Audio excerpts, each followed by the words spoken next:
আমার প্রেসিডেন্ট হিসাবে ঈদের শুভেচ্ছা জনাইছে। আলহামদুলিল্লাহ আমার ৰাইজৰ তৰফৰ পৰা আমাৰ প্ৰেসিডেন্ট সাহেব আৰু আমাৰ যিজন প্ৰাক্তন প্ৰেসিডেন্ট সাহেব আছিলে আমাৰ শফিকুল ইছলাম ভাই তেখেতকো আৰু আমাৰ কমিটিৰ সকলো সদস্যক আমাৰ ৰাইজৰ তৰফৰ পৰা ঈদৰ শুভেচ্ছা জ্ঞাপন কৰিলোঁ। সেই ফিৰিষ্টাসকল গাঁৱৰ চুকে কোণে যিমান ৰাস্তাৰ মূৰ আছে, রাস্তার আগভাগের মুড়ে মুড়ে এটা এটা ফিরিস্তা আল্লাহ রাব্বুল আলামিন নিযুক্ত করে দিয়ে আরো ঘোষণা করে হে ঈদের নামাজ পড়নেওয়ালা, এই ঈদগাহ ময়দানত জানেওয়ালা, তোমার আল্লাহ মাফ করে দিচ্ছে। সুবহানাল্লাহ বিহামদিহি। মেরে মুহতারাম আজিজ, যেতিয়া ঈদগাহৰ পৰা ওলাই ঘৰলৈ যায় তেতিয়াও সেই ফিৰিষ্টাসকলে ঈদৰ শুভেচ্ছা আৰু মাগফিৰাতৰ দোয়া কৰে আৰু কয় তোমালোকৰ আল্লাহ আজি মাফির দ্বারাই কি করেছে, মালামাল করে দিচ্ছে। সুবহানাল্লাহ বিহামদিহি। কিমান ডাঙৰ কথা। আৰু নবীর সুন্নত হয়েছে যে ঈদগাহ ময়দানত যদি আমি এক রাস্তা দিয়ে আহো, অন্য রাস্তা দিয়ে যাতে আমি ঘরলৈ উভতি যাওঁ, নবী পাক সাল্লাল্লাহু আলাইহি সাল্লামৰ সুন্নত। এমন কোনো কবি নাই আদম সন্তানৰ, আমার কি আদম সন্তানের ভুল পড়াই ভুল, আমি ভুল করে পড়াইছো। আল্লাহ রাব্বুল আলামিন কইছে যদি মোর বান্দা দিনত 70 বারও গুনাহ করে আর 70 বার তওবা করে, আল্লাহ 70 বার এই বান্দা মাফ করে দিয়ে। সুবহানাল্লাহ বিহামদিহি। যদি বান্দায় এই পৃথিবীর যিমান পুরা জায়গা আছে আসমান ও জমিনের ভিতৰত, যদি এজন বান্দায় গুনাহ করে ভর্তি করে দিয়ে আৰু আল্লাহর ওচৰত নিজৰ গুনাহৰ বাবে শৰ্মিন্দা হৈ লজ্জিত হৈ তওবা কৰে, আল্লাহ মই গুনাহ কৰিছো, আল্লাহ তুমি মাফ করনেওয়ালা, আল্লাহ মোৰ নফসৰ হেঁচাত কৰি মই গুনাহ কৰি পেলাইছো, আল্লাহ তুমি আজি মোক মাফ কৰি দিয়া, মই জীৱনত গুনাহ নকৰো। এয়াই প্রকৃত তওবা। হে মুহতারাম আজিজ, আল্লাহ তাক মাফ কৰি ঘৰলৈ পঠিয়াই দিব। সুবহানাল্লাহ বিহামদিহি। কিয় নকৰে? আল্লাহ রাসূল সাল্লাল্লাহু আলাইহি সাল্লাম হাদিসত কৈছে, মান তাবা মিনাজ যামবি কামান লা যামবালা। যিজন ব্যক্তিয়ে নিজৰ গুনাহৰ পৰা তওবা কৰিলে, হে মুহতারাম আজিজ, সেইজন ব্যক্তি যেন গুনাই কৰা নাই। সুবহানাল্লাহ বিহামদিহি।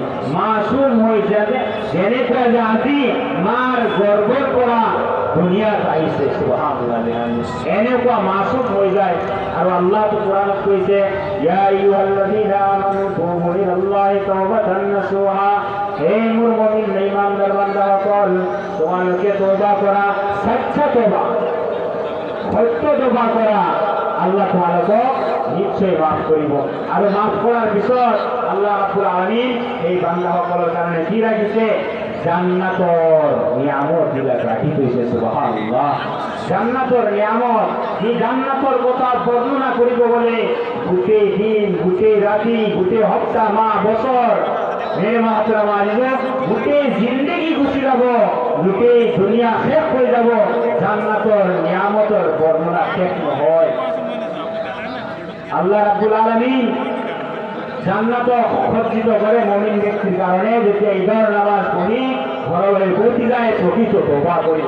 মেরে মুহতারাম আজিজ, এই জান্নাতর ফুল গিলমান, জান্নাতর তলদেশেরি নহর, জান্নাতর যিমান ধরনের নিয়ামত আছে সকলো নিয়ামত আল্লাহ রাব্বুল আলামিন নেককার বান্দাসকলক আল্লাহ দান কৰিব। আৰু সকলোতকৈ ডাঙৰ কথা হৈছে এই দিনা তওবাকারী আল্লাহ রাব্বুল আলামিন যে মাফ করিব, জান্নাত দিব, তার পিছত আল্লাহ রাব্বুল আলামিনের জি দিদার, আমি যে দিলৰ আশা লৈ বহি আছো, আমি আল্লাহ দেখা নাই, আল্লাহ কেতিয়াও আমি দেখা নাই, আল্লাহর হুকুম আমি মানি লৈছো, নবীক দেখা নাই, নবীর ফরমান আমি মানি লৈছো। হে মুহতারাম আজিজ, সেইদিনা আল্লাহ রাব্বুল আলামিনের দিদার আল্লাহ রাব্বুল আলামিন নিজে করাবো বান্দাসকল। আল্লাহ ইমান ধুনিয়া, আল্লাহর বাহিরে কোনেও না জানে। আমার হাতের ফিরে চাই আছে, যদি মোর সন্তানে অলপ আল্লাহর ওচৰত দোয়া করে, আল্লাহ তো আমাক শিকাই দিছে, রাব্বিরহামহুমা কামা রাব্বায়ানি সগীরা, যেনেকুৱা মোৰ মা দেউতাই মোৰ লগত সৰু সময়ত মই যেতিয়া সৰু আছিলোঁ আদৰৰ স্নেহ কৰি লালন পালন কৰিছে। আল্লাহ মোৰ মা দেউতাৰ লগত তুমিও এনেকুৱা ব্যৱহাৰ কৰা, মোৰ মা দেউতাক তোমাৰ ৰহমতৰ চূড়াত লালন পালন কৰা। এনেকুৱা অন্তৰেৰে যদি আজি এই তাহৰ ময়দানত যদি মই আপুনি মা দেউতাৰ কাৰণে দোৱা কৰোঁ, নিশ্চয় আল্লাহ রাব্বুল আলামিন মা দেউতাক মাফ কৰি জান্নাতৰ মেহমান বনাই দিব। সুবহানাল্লাহ বিহামদিহি। আৰু ইয়াতকে ডাঙৰ কামিয়াবী মোৰ আপোনাৰ একো হ'ব নোৱাৰে। এনেকুৱা আজি মই আপুনি মোৰ সন্তানৰ কাৰণে মা দেউতাৰ কাৰণে দোৱা কৰি জান্নাতৰ উপযুক্ত কৰি দিলোঁ। কালি মোৰ কাৰণে মোৰ ল'ৰা ছোৱালীয়ে আল্লাহৰ ওচৰত দোৱা কৰি মোক আপোনাৰ জান্নাতৰ উপযুক্ত কৰি দিল। ৰসুলৰ আখলাক চৰিত্ৰ আমাৰ ভিতৰত আনিব লাগিব। তেনেহ'লে আল্লাহৰ ওচৰত আমি কি পছন্দনীয় ইমানৱালা বান্দা হৈ যাওঁ। আৰু যদি পছন্দনীয় ইমানৱালা বান্দা হৈ যাওঁ, এই মহাতৰম আজিজো আল্লাহ রসুল সাল্লাল্লাহু আলাইহি সাল্লামৰ লগত কিয়ামতৰ দিন আল্লাহ রসুলে সাফায়াত কৰি জান্নাতৰ হকদাৰ বনাই দিব। সুবহানাল্লাহ বিহামদিহি। আৰু এনেকুৱা সময়ত সাফায়াত কৰিব এই মহাতৰম আজিজো যোনদিন আল্লাহর রহমতর ছায়া ব্যতীত অন্য কোনো ছায়া না থাকে। এই সূর্য যে আমি চাই আছো ইমান দূৰত, তাৰ পিছত আমি আজি সহ্য কৰিব পৰা নাই। কিয়ামতৰ দিন এক হাত ওপৰত কিমাতো 1 কিলোমিটাৰ 1 মাইল দূৰত সূৰ্য থাকিব আৰু তামাৰ জমিন হ'ব। কিমান কষ্ট হ'ব।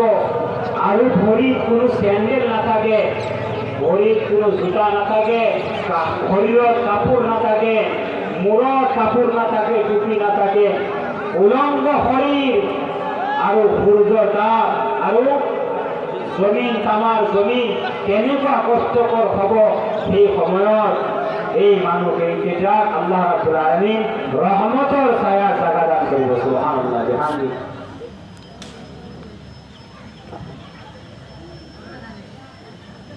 আল্লাহ সুবহানাহু ওয়া তাআলার